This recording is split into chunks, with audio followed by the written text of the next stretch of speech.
नमस्कार दोस्तों। Biology class 11th का सेकंड चैप्टर है बायोलॉजिकल क्लासिफिकेशन। तो शुरू करते हैं बायोलॉजिकल क्लासिफिकेशन चैप्टर सेकंड। सबसे पहले क्लासिफिकेशन किसने दिया था? क्योंकि क्लासिफाई करना या कैटेगराइजेशन करना वो चैप्टर पहले चैप्टर में हमने चर्चा करी थी। क्या मीनिंग होता है क्लासिफिकेशन का, टैक्सोनॉमी का? क्लासिफिकेशन का मतलब होता है कैटेगराइजेशन और grouping of the living organisms according to their similarities और dissimilarities.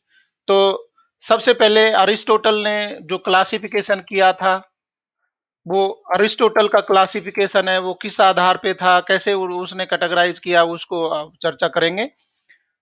Aristotle was the earliest to attempt a more scientific basis for classification of organisms. सबसे पहले अरिस्टोटल ने ऑर्गेनिजम्स को कैटेगराइज करने का या ग्रुप बनाने की कोशिश करी थी। He classified plants to trees, shrubs and herbs and animals into two groups, those with red blood and without red blood. तो अरिस्टोटल का जो क्लासिफिकेशन था वो कुछ सुपरफिशियल करेक्टर्स को देख करके, कुछ लक्षणों को देख करके कैटेगराइजेशन था। जैसे प्लांट को उसने ट्री, सब्स और हर्ब्स मतलब वृक्ष, बड़े वृक्ष, झाड़ियां, शाक और शाक में कैटेगराइज किया। हरे भरे जो छोटे पौधे होते हैं, घास फूस, उसमें कैटेगराइज किया। और एनिमल्स को उसने ग्रुप बांटे थे, वो रेड ब्लड और विदाउट रेड ब्लड। जिनमें रेड ब्लड पाया जाता है वो एक ग्रुप में, और विदाउट रेड ब्लड है वो दूसरे ग्रुप में। आज हम जानते हैं कि ये जो क्लासिफिकेशन था वो बहुत रफ था, परंतु क्योंकि शुरुआत करना बहुत मुश्किल होता है और शुरुआती दौर में अरिस्टोटल ने ऑर्गेनिजम्स को अलग अलग ग्रुप में बांटने की कोशिश करी थी। तो हम कह सकते हैं कि जो क्लासिफिकेशन है उसकी बिगनिंग या शुरुआत है वो अरिस्टोटल ने कर दी थी। टेबल के फॉर्म में, हम फ्लो चार्ट के फॉर्म में हम इसको समझेंगे। अरिस्टोटल के द्वारा जो दिया गया क्लासिफिकेशन है, एनिमल्स हैं वो रेड ब्लड। रेड ब्लड में कौन कौन शामिल किए थे? मैमल्स, लिजार्ड, बर्ड्स, फिश, जिनमें से भी जिनमें रेड ब्लड पाया जाता है उनको रेड ब्लड एनिमल्स। और नो रेड ब्लड एनिमल्स जिसमें कैटेगराइज किया उसने आगे hard bodied, soft bodied. Hard bodied है वो इंसेक्ट, सॉफ्ट बॉडीड है सेल जिनमें पाया जाता है सेल फिश, और नो सेल जेलीफिश। तो कहने का मतलब है कि कुछ बाहरी लक्षणों को देख करके और एनिमल्स को कैटेगराइज किया, प्लांट्स को कैटेगराइज किया। ये आज हम देखेंगे तो एक रूड क्लासिफिकेशन था, परंतु शुरुआत बहुत अच्छी थी ऑर्गेनिजम्स को ग्रुप में बांटने के लिए। इसके बाद में बच्चों पहले चैप्टर में भी हम पढ़ चुके हैं। ये जो इमेज आप देख पा रहे हैं, पिक्चर देख पा रहे हैं, ये लीनियस की है, कैरोलस लीनियस। सबसे पहला साइंटिफिक जो सिस्टमेटिक क्लासिफिकेशन दिया था वो कैरोलस लीनियस ने दिया था। तो इसीलिए कैरोलस लीनियस को फादर ऑफ टैक्सोनॉमी कहते हैं। और इन्होंने जितने भी ऑर्गेनिजम्स हैं धरती पर उनको टू किंगडम्स में कैटेगराइज किया था। तो आप ये भी बोल सकते हैं कि टू किंगडम थ्योरी है वो किसने प्रपोज्ड करी थी? तो आपका आंसर होगा कैरोलस लीनियस। तो two kingdom theory is proposed by Linnaeus in 1758. This system classifies organisms into two kingdoms, जो हम पढ़ चुके हैं पहले चैप्टर में, प्लांटी और एनिमेलिया। किंगडम प्लांटी में सारे प्लांट्स को एक ग्रुप में रख दिया था और किंगडम एनिमेलिया में सारे एनिमल्स को दूसरे ग्रुप में रखा था। तो दो मेजर कैटेगरीज है इन्होंने बनाई थी कैरोलस लीनियस ने।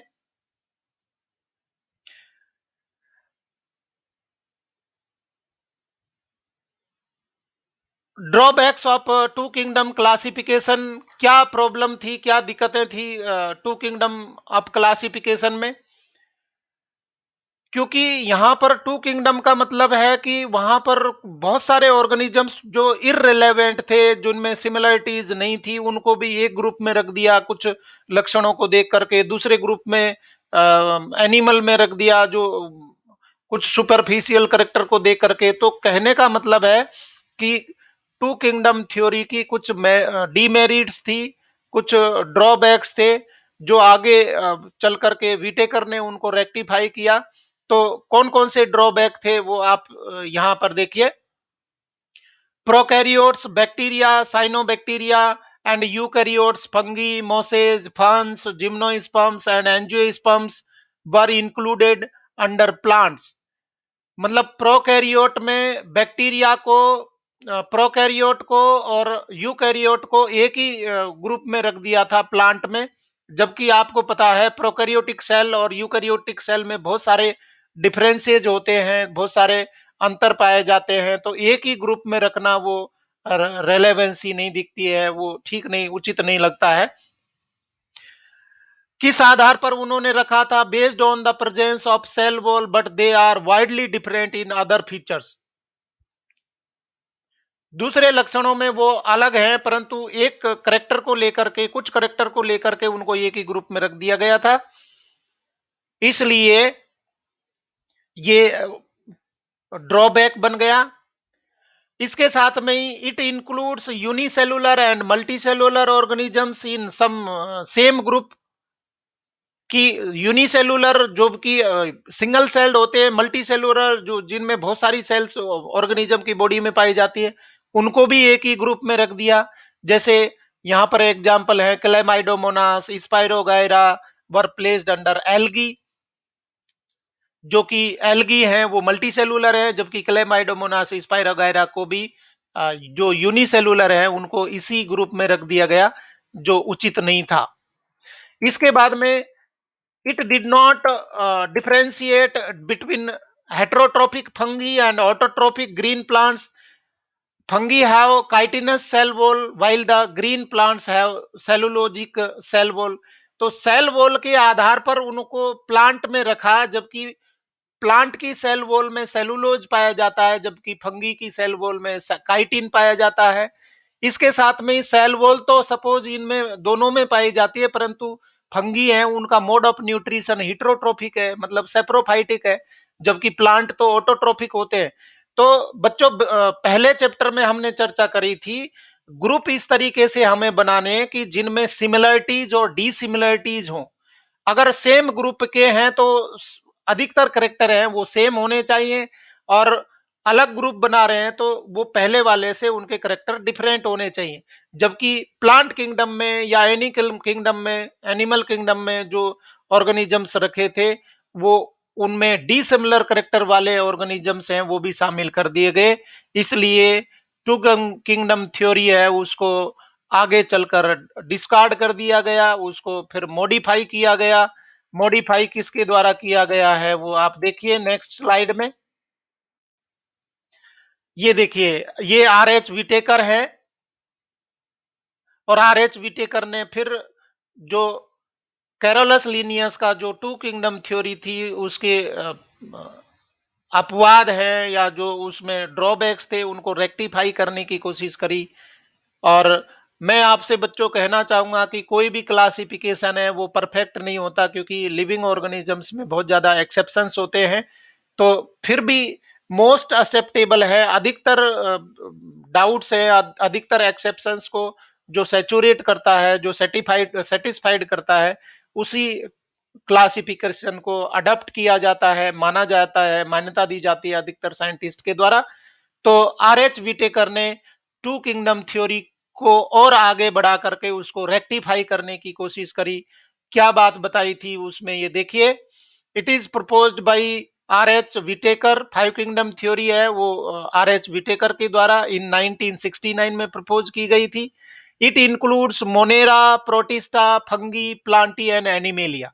मतलब दो ग्रुप तो वही रख लिए गए, किंगडम एनिमेलिया, एनिमेलिया और प्लांटी। और जो एक्सेप्शंस मिल रहे थे, जो कमियां मिल रही थी, उनको यहां अलग ग्रुप बना दिए गए, मोनेरा, प्रोटिस्टा और फंगी। तो आप देखिए This classification is based on cell structure, thallus organization, mode of nutrition, reproduction, phylogenetic relationships. मतलब लीनियस के द्वारा जो ग्रुप बनाए गए थे वो कुछ लक्षणों को देखकर ही ग्रुपिंग की गई थी, परंतु आरएच विटेकर ने और ज्यादा करेक्टर को लेकर के ग्रुप बनाना शुरू किया और इसीलिए ये ज्यादा बेटर माना जाता है फाइव किंगडम क्लासिफिकेशन जो विटेकर के द्वारा दिया गया। कौन कौन से ग्रुप या किंगडम्स बनाए थे? Kingdom Monera, kingdom protista, kingdom fungi, kingdom Plantae, kingdom animalia. और इनमें किस किस को शामिल किया गया आप देखिए यहां पर बताया है। किंगडम मोनेरा में कौन आएगा, प्रोटिस्टा में कौन आएगा, फंगी में कौन आएगा। तो आप ये टेबल के द्वारा जो आपकी एनसीईआरटी बुक में दी गई है, ये टेबल के द्वारा आप कैटेगराइज कर सकते हैं, आप समझ सकते हैं फाइव किंगडम थ्योरी को। Characteristics of the five kingdoms, पांचों किंगडम है उनमें क्या लक्षण होते हैं। सबसे पहले आप लेफ्ट हैंड साइड में देखिए, ये करेक्टर्स दिए गए हैं, इन करेक्टर्स के आधार पर ये पांच किंगडम बनाए हैं। सबसे पहला करेक्टर है सेल टाइप, किस टाइप की सेल है, वो प्रोकैरियोटिक है कि यूकैरियोटिक सेल है। सेल वॉल, उनमें सेल वॉल प्रेजेंट है कि एब्सेंट है, और प्रेजेंट है तो कौन से कंपोनेंट से बनी हुई है, क्या केमिकल कंपोजिशन है।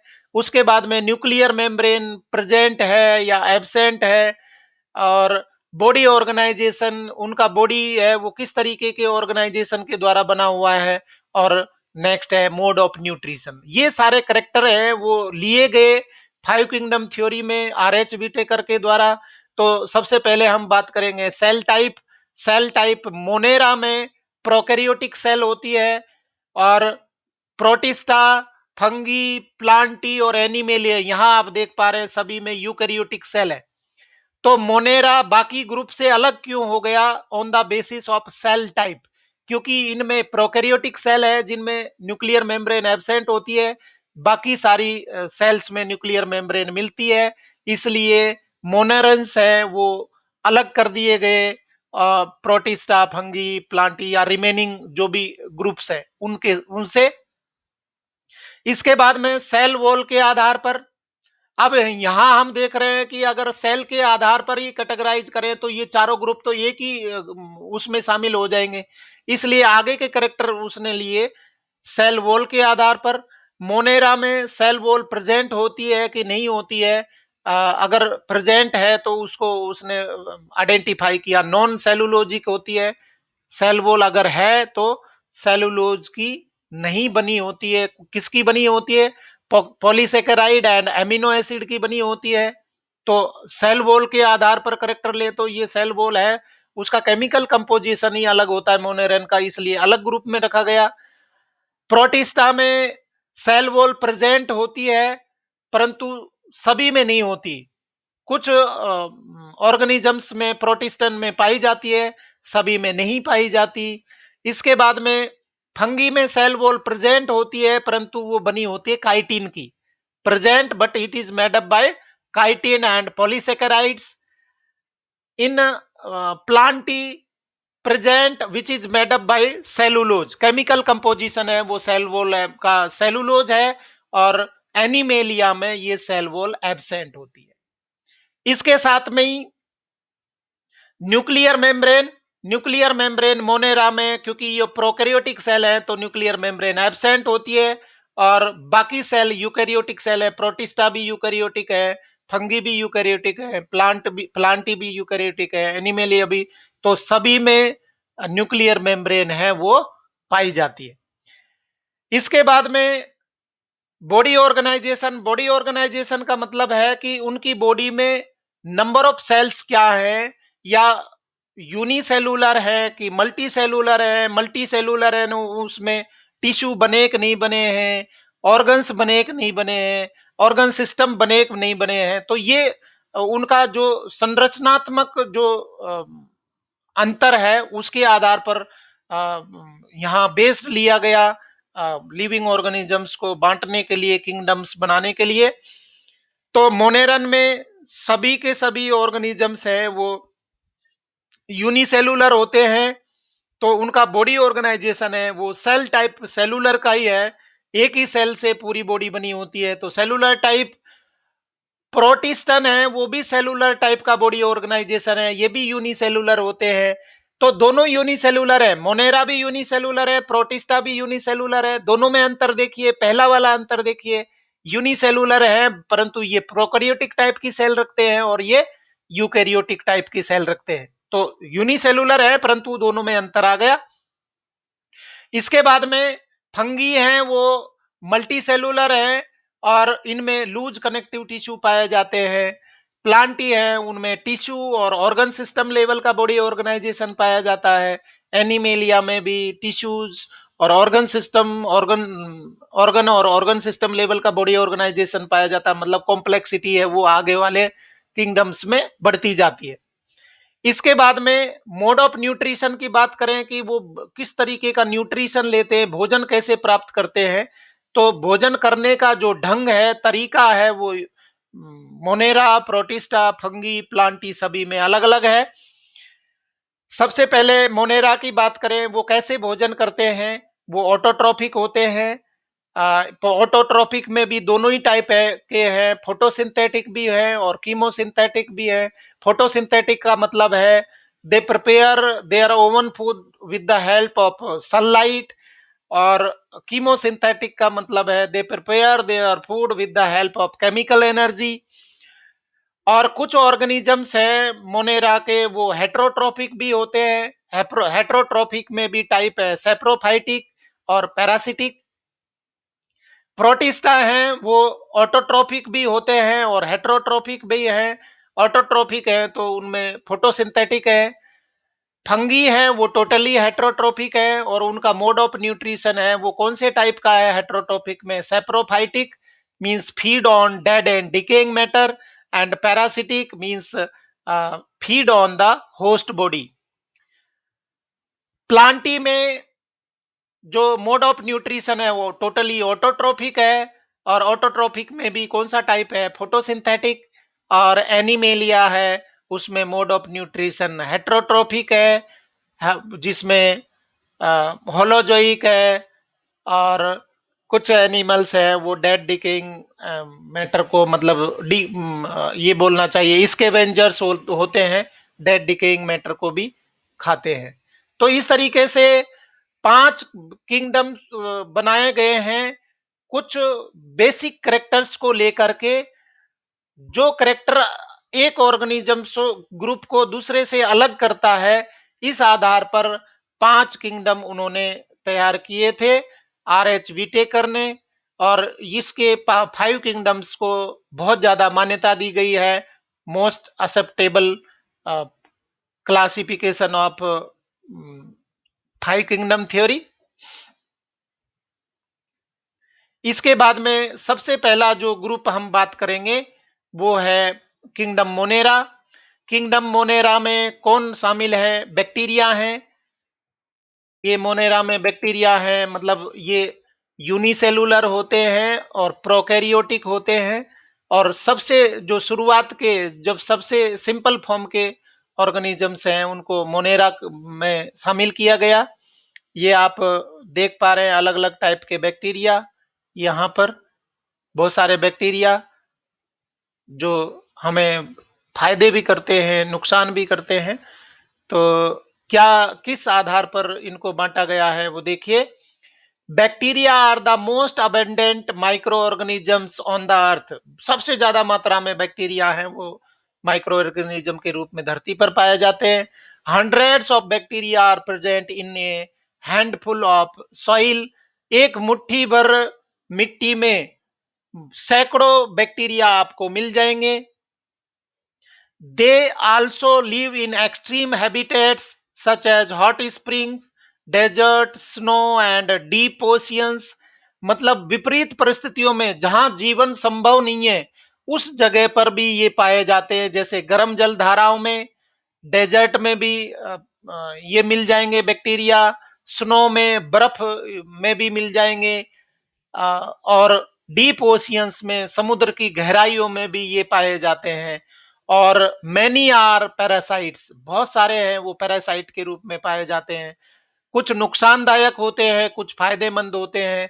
तो सभी मोनेरंस हैं वो हानिकारक नहीं होते, कुछ फायदेमंद भी होते हैं। मतलब कहने का मतलब है कि जो प्रोकैरियोटिक और यूनिसेलुलर ऑर्गेनिज्म मींस बैक्टीरिया हैं, उनको एक किंगडम में हम स्टडी कर रहे हैं, किंगडम मोनेरा। बैक्टीरिया को कैटेगराइज किया है on the basis of their shape. ये 4 टाइप के बैक्टीरिया पाए जाते हैं शेप के आधार पर। बहुत इंपॉर्टेंट है समझने के लिए, बहुत इंटरेस्टिंग भी है। बैक्टीरिया हैं on the basis of their shape categorise into 4 types. First one coccus, their shape is spherical, जो गोल होते हैं वो कॉकस कहलाते हैं। कॉकस सिंगुलर वर्ड है, अगर इसको प्लूरल में बोलेंगे तो कोकाई। इसके बाद में दूसरा टाइप है बेसिलस, रॉड शेप्ड बैक्टीरिया होते हैं वो कहलाते हैं बेसिलस, और प्लूरल में इनके लिए टर्म है बेसिलाई। इसके बाद में तीसरा टाइप है, अगर कोमा शेप्ड होते हैं, कोमा के आकार के जो अल्प विराम कोमा होता है उसके शेप के होते हैं, तो वो कहलाते हैं विब्रियम। प्लूरल में उसको कहेंगे विब्रियो। यहां पर भी आप देख पा रहे विब्रियम, विब्रियो प्लूरल में। और स्पाइरल शेप जिनकी होती है, ये स्पाइरल आप देख पा रहे हैं, इस तरीके से स्पाइरल स्ट्रक्चर है, शेप है, उसके आधार पर उनका नाम दिया है स्पाइरिलम। और अ, इस तरीके से इनकी शेप के आधार पर अलग अलग यहाँ पर आप देख पा रहे हैं जो बैक्टीरिया का नोमेनक्लेचर किया गया है, बांटा गया है। जैसे कोकस टाइप का बैक्टीरिया यहाँ पर दिया है स्ट्रेप्टोकोकस निमोनिया, जो हमें निमोनिया करता है उस बैक्टीरिया का नाम है स्ट्रेप्टोकोकस। कोकस आ गया मतलब गोल होंगे वो, स्ट्रेप्टोकोकस निमोनी। इसके बाद में क्लोस्ट्रीडियम टिटेनी, जो टिटनस करता है, उसकी शेप आप देख पा रहे हैं, ये रॉड शेप्ड है। इसके बाद में स्ट्रेप्टोकोकस ऑरियस, ये गोल शेप है। स्टेफाइलोकोकस है ऑरियस, ये एक बैक्टीरिया की स्पीसीज है। लेजिनोनेलिया न्यूमोफिलिया, ये रॉड शेप है। इसके बाद में क्लोस्ट्रीडियम ब्यूटिलिनम, जो कि फूड पॉइजनिंग के लिए रेस्पॉन्सिबल होता है, ये इस तरीके का बैक्टीरिया है। स्पाइरल शेप देखिए ट्रिपोनिमा पैलिडम, ये ट्रिपोनिमा पैलिडम है। इसके बाद में कोमा शेप बैक्टीरिया है विब्रियो कोलेरी, जिससे हेजा होता है विब्रियो कोलेरी। साल्मोनेला टाइफी, जो टाइफाइड के लिए होता है साल्मोनेला टाइफी। और हेलिकोबैक्टर पाइलोरी, जो एक बैक्टीरिया है जो हमें पायरिया करता है, दांतों में रोग पैदा करता है, हेलोबैक्टर पाइलोरी। तो कहने का मतलब है कि उसके टाइप, शेप और साथ में बीमारी के नाम पर उनका नोमेनक्लेचर किया गया है, ये हमने अभी चर्चा करी। इसके बाद में बच्चों देखिए किंगडम मोनेरा की सेल में, जो बैक्टीरिया की सेल है उसमें क्या क्या स्ट्रक्चर्स होती है। सबसे पहले डायग्राम देखिए, ये एक बैक्टीरियल सेल है। सेल में सबसे ऊपर कैप्सूल पाया जाता है, जो कवरिंग है वो कैप्सूल कहलाती है। उसके बाद में सेल वॉल, सेकंड कवरिंग है सेल वॉल है। और इसके बाद में है प्लाज्मा मेम्ब्रेन, जो सभी सेल में पाई जाती है, ये प्लाज्मा मेम्ब्रेन और सेल मेम्ब्रेन। और इसके बाद सेल मेम्ब्रेन के अंदर जो भी कंपोनेंट्स हैं, ये यहाँ पर साइटोप्लाज्म, साइटोप्लाज्म के अंदर ये यहाँ पर आप ये स्ट्रक्चर थ्रेड लाइक स्ट्रक्चर्स है, ये गुच्छे में मिल रही है न्यूक्लियोइड। जो बैक्टीरियल न्यूक्लियस होता है या मोनेरन या प्रोकैरियोटिक सेल का न्यूक्लियस है, उसके ऊपर न्यूक्लियर वॉल नहीं होती, ये साइटोप्लाज्म के अंदर ही पड़ा रहता है एक डिफरेंट पोलैरिटी के साथ में, उसको न्यूक्लियोइड बोलते हैं।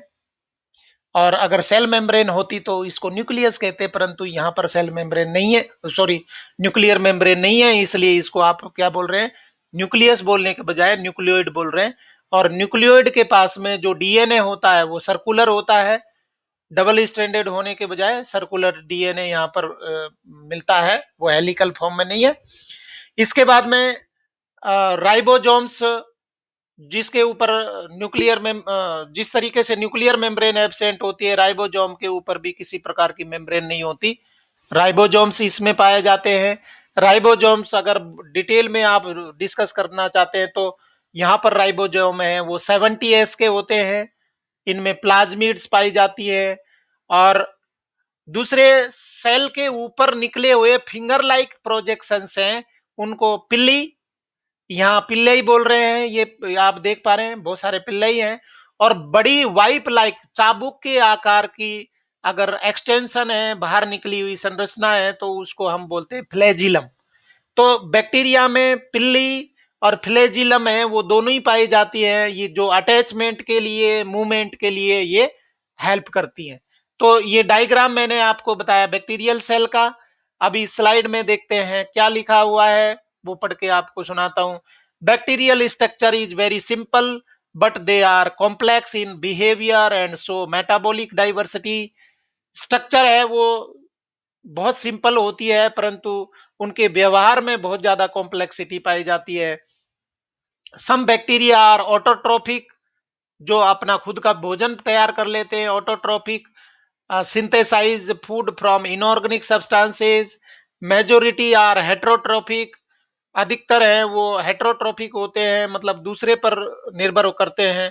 They do not synthesize the food but depend on other organisms और on dead organic matter for their food.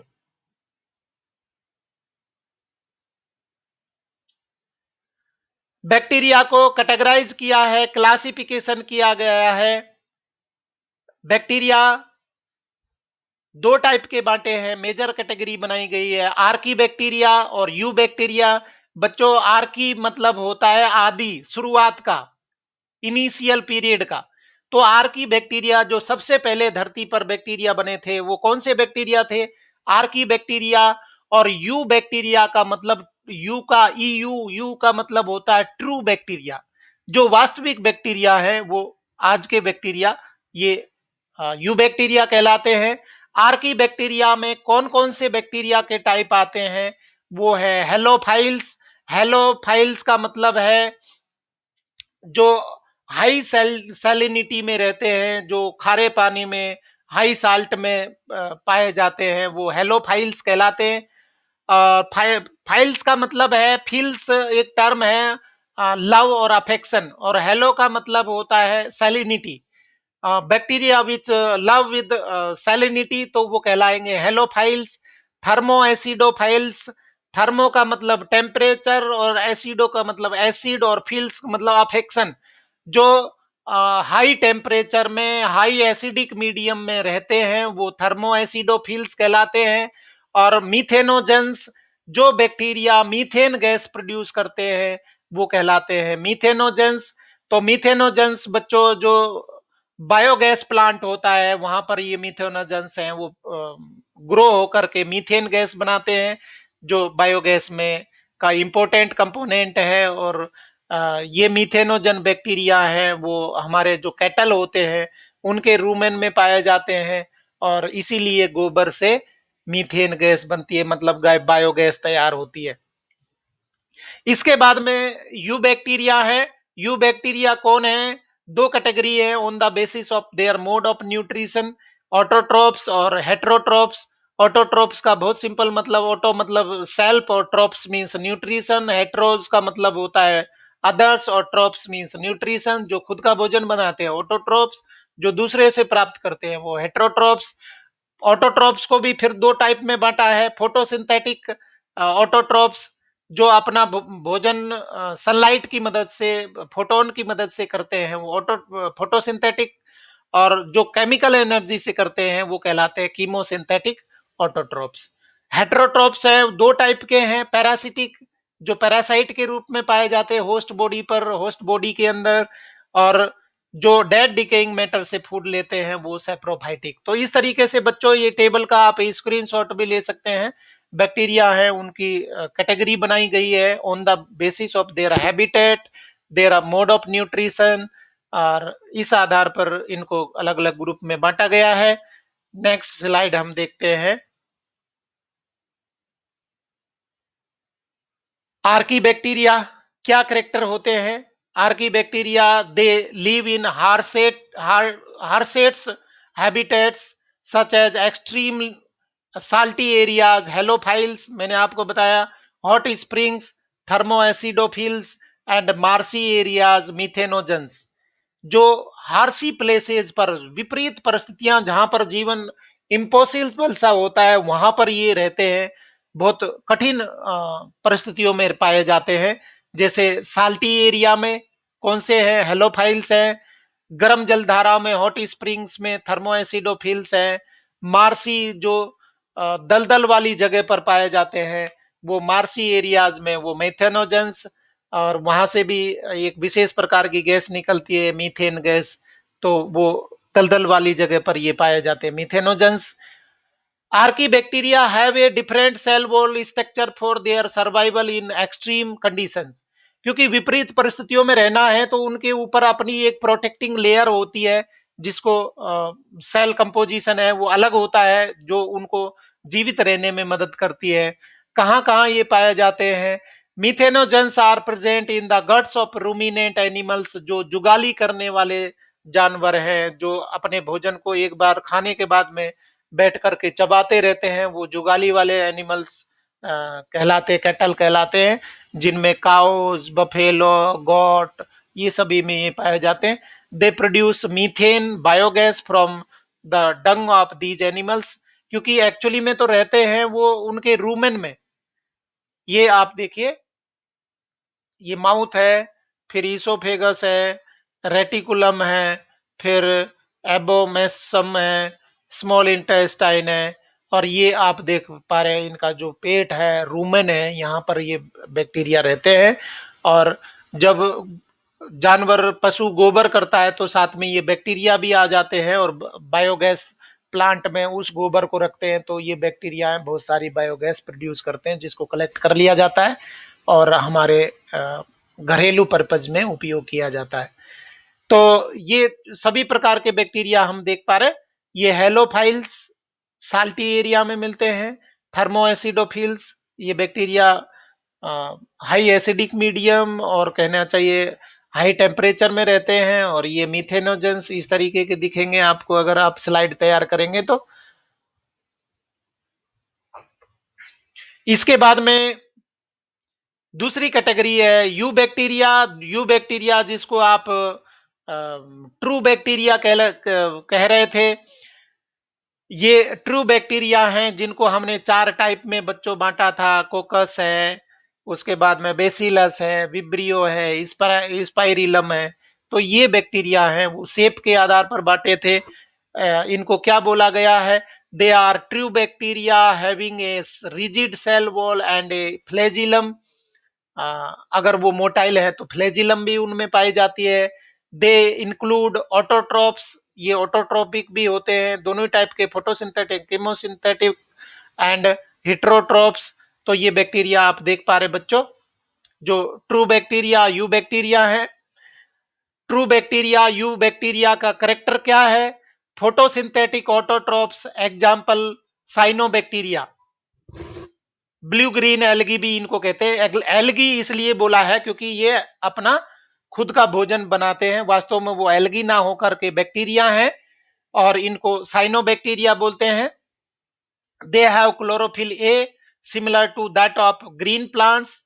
जो ग्रीन प्लांट में क्लोरोफिल मिलता है फोटोसिंथेसिस के लिए जरूरी होता है, वही इनमें भी पाया जाता है। Cyanobacteria also known as blue green algae, unicellular होते हैं, यूनिसेलुलर, कॉलोनियल और फिलामेंटस। मरीन और टेरेस्ट्रियल एल्गी है, ये यूनिसेलुलर होते हैं, कॉलोनी में भी पाए जाते हैं। फिलामेंटस होते हैं, फिलामेंट के जैसे मिलते हैं। और ये मरीन हो सकते हैं या जमीन पर भी पाए जाते हैं, टेरेस्ट्रियल होते हैं, मॉइस्ट प्लेसेस पर मिलते हैं। The colonies are generally surrounded by gelatinous sheath, इनके ऊपर एक जिलेटिनस सीथ पाई जाती है, कवरिंग पाई जाती है। They often form blooms in polluted water bodies. आप देखेंगे कि जो पॉल्यूटेड वाटर बॉडी होती है उसमें चिपचिपा लसलसा सा पदार्थ सरफेस पर आ जाता है, तो वास्तव में वो कौन है? साइनोबैक्टीरिया है। और वो सतह है, सरफेस है, पानी की वाटर सरफेस है, वो भी ग्रीनिश हो जाती है। Some of them fix atmospheric nitrogen in specialized cells called heterocyst. ये हिट्रोसिस्ट मतलब उनके पास में एक विशेष प्रकार का ग्रुप सेल्स मिलती हैं हिट्रोसिस्ट, जो एटमॉस्फेरिक नाइट्रोजन को फिक्सेशन में मदद करती हैं। और ये एटमॉस्फेरिक नाइट्रोजन फिक्सेशर का जो काम करने वाले हैं वो नोस्टॉक है, एनाबिना है। तो यहाँ आप ये देख पा रहे हैं एनाबिना, ये एनाबिना ब्लू ग्रीन एल्गी है, ये एनाबिना, ये नोस्टॉक है। उसके बाद में फिलामेंटस जो साइनोबैक्टीरिया है वो ओसिलेटोरिया, यहाँ पर आप देख पा रहे हैं इमेज में। इसके बाद में दूसरे टाइप के बैक्टीरिया हैं, मोड ऑफ न्यूट्रिशन के आधार पर कीमोसिंथेटिक ऑटोट्रोप्स। कीमोसिंथेटिक का जो अपना फूड है वो बनाते हैं केमिकल एनर्जी से। कौन है इसके एग्जाम्पल देख लीजिए। कीमोसिंथेटिक ऑटोट्रोप्स में ग्रीन सल्फर बैक्टीरिया, ये ग्रीन सल्फर बैक्टीरिया है जो केमिकल एनर्जी से फूड बनाते हैं। और दूसरे टाइप के पर्पल सल्फर बैक्टीरिया, ये क्या काम करते हैं? They oxidized inorganic substances such as nitrates, nitrites, and ammonia and use the released energy for ATP production. ये उसको ऑक्सीडाइज करते हैं, नाइट्रेट, नाइट्राइट, अमोनिया को ब्रेक डाउन करते हैं और उनके बीच के बॉन्ड जो टूटते हैं उनसे जो एनर्जी रिलीज होती है उस एनर्जी से अपना खुद का एटीपी सिंथेसाइज कर लेते हैं, इसलिए ये कीमोसिंथेटिक बैक्टीरिया कहलाते हैं। They help in recycling nutrients like nitrogen, phosphorus, iron, sulfur. इनको रिसाइकल करने में ये मदद करते हैं क्योंकि ये कॉम्प्लेक्स कंपाउंड्स को तोड़ करके सिंपलर कंपाउंड में बदलते हैं या सिंपल मॉलिक्यूल्स में बदलते हैं। और कॉम्प्लेक्स कंपाउंड टूटते हैं तो जो एनर्जी रिलीज होती है उस एनर्जी को ये अपने फूड बनाने में काम ले लेते हैं।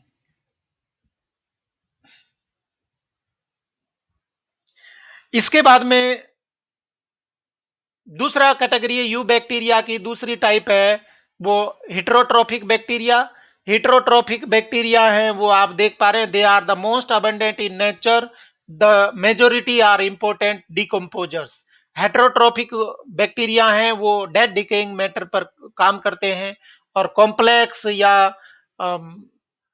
जो हानिकारक ऑर्गेनिक कंपाउंड्स हैं उनको सिंपलर फॉर्म में डिकम्पोज करके, और ये बहुत बड़े रोल प्ले करते हैं हमारे एनवायरनमेंट को शुद्ध करने के लिए, एनवायरमेंटल डिकम्पोजिशन के लिए, जिससे ऑर्गेनिक मैटर है वो डिकम्पोज होकर के गड़ जाए। इसके साथ में ही बच्चों ये हेट्रोट्रोप्स बैक्टीरिया हैं, उनके हमारे डेली लाइफ में बहुत सारे उपयोग हैं, इम्पैक्ट है।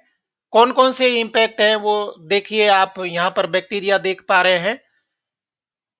ये बेसिलस बैक्टीरिया है, राइजोबियम बेसिलस है, वो मिल्क दही बनाने में, मिल्क को कर्ड में कन्वर्ट करने में काम आते हैं। राइजोबियम है वो एटमॉस्फेरिक नाइट्रोजन को फिक्स करने में काम आते हैं। और ये विब्रियो कोलेरी है, ये तो हेजा करने के लिए काम आता है। और साल्मोनेला टाइफी है, मतलब एक हमारी बॉडी पर उसके क्या इफेक्ट है, हमारे डेली लाइफ पर बैक्टीरिया के क्या इफेक्ट है। तो बहुत सारे बैक्टीरिया हैं वो यूजफुल हैं, बहुत सारे बैक्टीरिया हैं वो हानिकारक। तो इंपॉर्टेंस में सिर्फ फायदे वाले नहीं देखते, उनमें नुकसानदायक भी होते हैं। तो बहुत सारे तो काम के भी होते हैं, बहुत सारे हैं वो नुकसान वाले भी होते हैं। They are use to make curd from milk, तो ये हमारे लिए बेनिफिशियल है।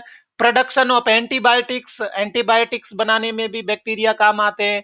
Fixing of nitrogen in legume roots, Rhizobium है वो नाइट्रोजन फिक्सेसर का काम करता है।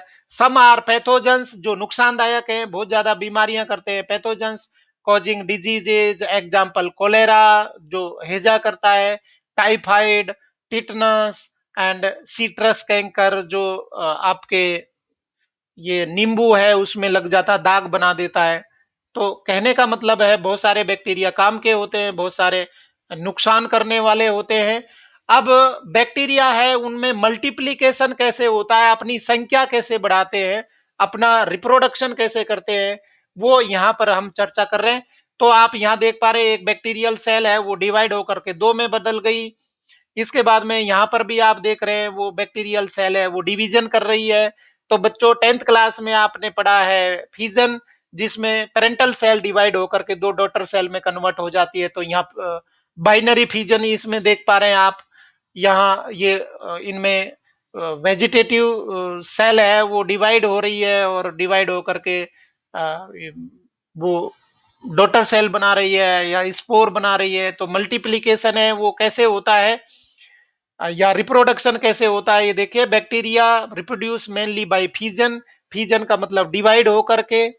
Under unfavourable conditions they produce spores, जब विपरीत परिस्थितियां होती हैं तो वो अपने साइटोप्लाज्म को कंडेंस कर लेता है और एक जगह पर सिमट जाता है जिसको स्पोर बोलते हैं, और अपने ऊपर हार्ड टफ कवरिंग तैयार कर लेता है और पत्थर के रूप में पड़ा रहता है। जब फेवरेबल कंडीशन आती है, बारिश होती है, तो वो सिस्ट है वो ब्रेक हो जाती है और उसमें से बहुत सारे डॉटर बैक्टीरिया हैं वो रिलीज हो जाते हैं। They also reproduce by a sort of sexual reproduction, DNA transfer from one bacterium to another bacterium. तो इनमें एक तरीके का रिप्रोडक्शन ये भी पाया जाता है कि वो जेनेटिक कंपोजिशन है उसको एक सेल से दूसरी सेल में ट्रांसफर करते हैं। तो कह सकते हैं कि जो सेक्सुअल रिप्रोडक्शन है वो यहीं से शुरुआत है, वहां पर सिर्फ जेनेटिक कंपोजिशन ट्रांसफर कर रहे हैं। जो सेल ट्रांसफर कर रही है उसको डोनर बोलते हैं, और जो डीएनए को रिसीव कर रही है उसको रेसिपिएंट बोलते हैं। तो यहाँ पर डोनर मतलब मेल, रेसिपिएंट फीमेल, और इसी को आप बोल सकते हैं स्टार्टिंग ऑफ सेक्सुअल रिप्रोडक्शन। इसके बाद में किंगडम मोनेरा में एक और सेल शामिल की गई है, एक और टाइप के और माइक्रो ऑर्गेनिज्म शामिल किए गए हैं, माइकोप्लाज्मास। माइकोप्लाज्मा है smallest cell of the world, दुनिया की सबसे छोटी सेल है वो माइकोप्लाज्मा है। पहले चैप्टर में हम पीपीएलओ पढ़ चुके हैं, प्लूरो निमोनिया लाइक ऑर्गेनिज्म। तो pleuro pneumonia like organism is nothing but A mycoplasma. तो माइकोप्लाज्मा जो है वो ये आप देख पा रहे हैं ये माइकोप्लाज्मा है, और इनका ये स्ट्रक्चर है उस तरीके से है। लाइपोप्रोटीन्स आउटर कवरिंग है, उसके अंदर डीएनए पाया जाता है, राइबोसोम पाया जाता है, आरएनए, और बहुत सारे मेटाबोलाइट्स केमिकल्स पाए जाते हैं, मॉलिक्यूल्स पाए जाते हैं। They are organisms without a cell wall, इनके ऊपर कोई सेल वॉल नहीं मिलती। They are the smallest living cells known, आज तक जो खोजी गई है सबसे छोटी है। They can survive without oxygen, इनको ऑक्सीजन के बिना भी जीवित रह सकती है, आवश्यकता नहीं होती। Many are pathogenic animals and plants, ये रोग करते हैं। पशुओं में जो दस्त लगने का जो रोग पैदा होता है वो माइकोप्लाज्मा की वजह से। और इस तरीके से बच्चों ये हमारा किंगडम मोनेरा कंप्लीट हो गया। आज हमने बायोलॉजिकल क्लासिफिकेशन पे पढ़ा। अरिस्टोटल ने सबसे पहले क्लासिफिकेशन दिया था, उसके बाद में जो सिस्टमेटिक क्लासिफिकेशन दिया गया था वो कैरोलस लीनियस के द्वारा, उसने टू किंगडम थ्योरी दी थी। टू किंगडम थ्योरी में कुछ दिक्कतें आने लगी, ड्रॉबैक्स होने लगे, इसलिए आर एच विटेकर ने 5 किंगडम्स दिए थे। 5 किंगडम में कौन कौन से किंगडम थे? Monera, protista, fungi, kingdom Plantae and kingdom animalia. तो आज हमने पांचों किंगडम में से पहला किंगडम पढ़ा, किंगडम मोनेरा। आगे के जो किंगडम्स हैं या बायोलॉजिकल क्लासिफिकेशन है, वो रिमेनिंग चैप्टर है, वो अगले वीडियोस में हम पढ़ेंगे। बच्चे, आप देखते रहिए नॉलेज मंडली। और मेरा वीडियो आपको अगर पसंद आया है तो वीडियो को लाइक, शेयर और चैनल को सब्सक्राइब जरूर करें। Thank you very much.